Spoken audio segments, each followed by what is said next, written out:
to get my back blown out in peace. You think I got time to talk about a divorce that's a year old? Hey everyone, welcome to Poplinks. It began as one of those rare, peaceful nights in Teyana Taylor's world, the kind where the city outside hums softly and you can finally exhale.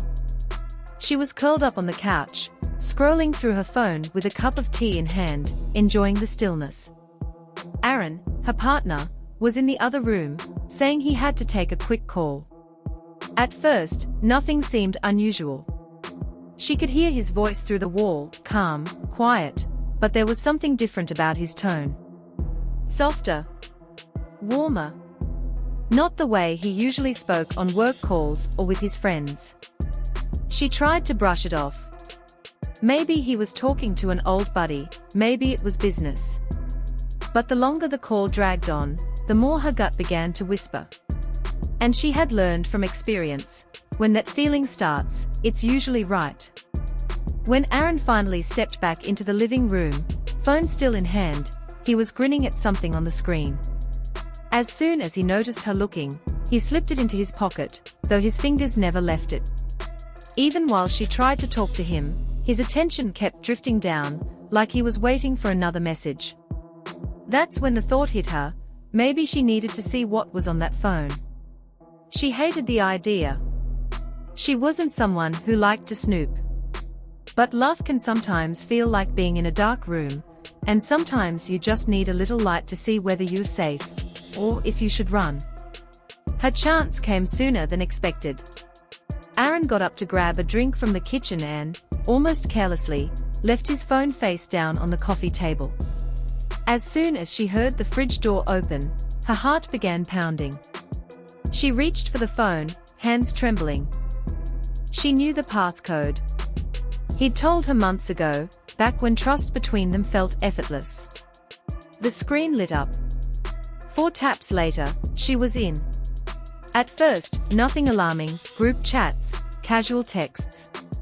But then she saw it. A contact named Chris, no profile picture, no details. Too generic. She couldn't remember Aaron ever mentioning a Chris. Her thumb hovered over the conversation.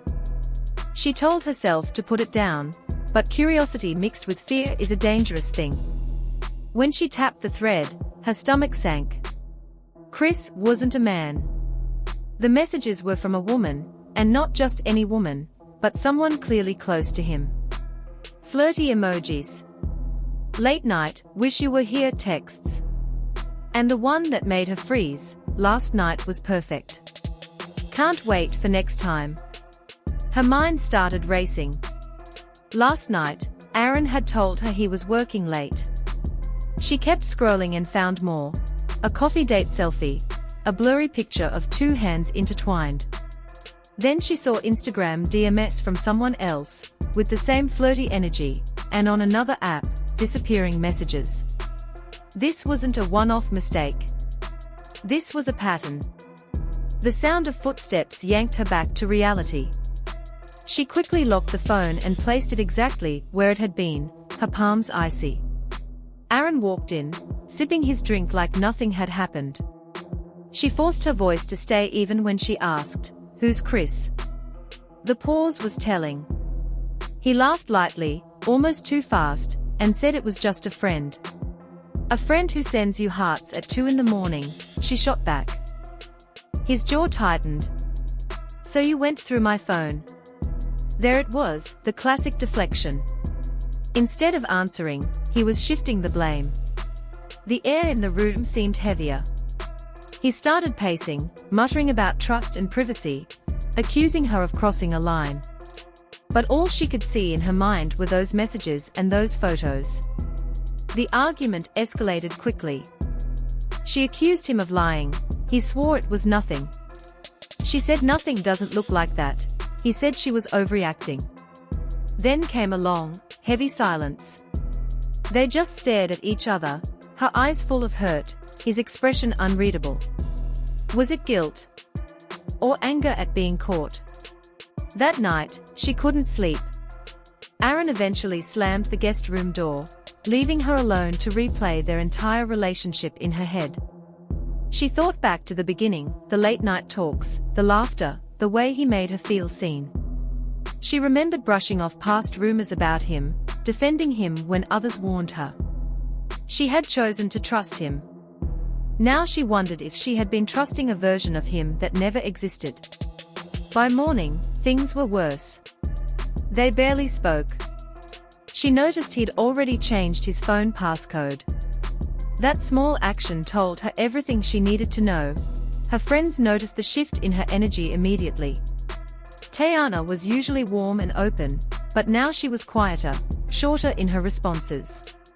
When she finally told one of her closest friends what happened, the response was instant: "Girl, you don't deserve this." Some urged her to walk away, others suggested working it out privately, but all agreed, if he had nothing to hide, he wouldn't be changing passwords and pointing fingers. The story didn't stay private for long. Teyana was a public figure, people notice. Fans caught on when she unfollowed Aaron on Instagram and quietly deleted some recent photos of them together. Then came the cryptic Instagram story, a black background with white text: "The truth always comes to light." No tags, no names, but everyone knew. The internet erupted. Twitter threads dissected every detail. Some defended her. If you feel the need to look through someone's phone, it's because something's already wrong. Others criticized it. Snooping only makes things worse. But no matter what side people were on, one thing was clear: the calm night she thought she had was gone, replaced by a storm she could no longer ignore. Hashtags like #TeamTeyana and #AaronExposed flooded social media, dominating timelines for hours. Aaron stayed completely silent, not a single post, comment, or even a casual like. Then, out of nowhere, he broke the silence. No pictures, no emojis, just a plain Instagram story, black background, white text, 7 words. "Trust is everything. Without it, there's nothing." It took seconds for the internet to erupt. Fans screenshot it, reposted it, and picked apart every single word. Some believed it was an indirect confession, his way of admitting something had gone wrong, but shifting the blame away from himself. Others thought it was a jab at Teyana, a subtle attempt to flip the story and make himself the victim. A third group saw it as pure manipulation, a sympathy play before the truth could fully surface. Behind closed doors, the reality was far more complicated. Sources close to them said they weren't officially over, but they weren't together either. The phrase "taking a break" kept floating around, but no one could explain what that actually meant. For now, it meant space. Teyana had pulled herself close to her family, the people who knew her better than anyone else. She kept her public presence minimal, avoiding direct statements and letting speculation swirl without adding fuel. Aaron kept an even lower profile: no public events, no interviews, no paparazzi sightings. But the real issue was one no Instagram quote could fix: trust. It's the unseen thread that keeps two people connected. Once it's frayed, it's nearly impossible to repair. And if it snaps entirely, there's no guarantee it will ever return. Only Teyana and Aaron knew the full truth of what she saw on his phone that night. Had she discovered the whole story, or was it just the tip of something much bigger? Friends hinted there might be more, things the public didn't know, while others suggested it could all be a massive misunderstanding fueled by emotion and bad timing. Still, the damage was done. She had seen something she couldn't erase from her mind. It changed how she looked at him, how she heard his words, how she felt when he wasn't around. Now, every smile carried a shadow of doubt, every late reply felt suspicious. Their relationship hangs by the thinnest thread, and the entire world is watching. But in the end, the decision rests with Teyana. The question remains: can love survive when its foundation has cracked wide open? Or has this one moment made forgiveness impossible? Thanks for watching, and like and subscribe to my channel.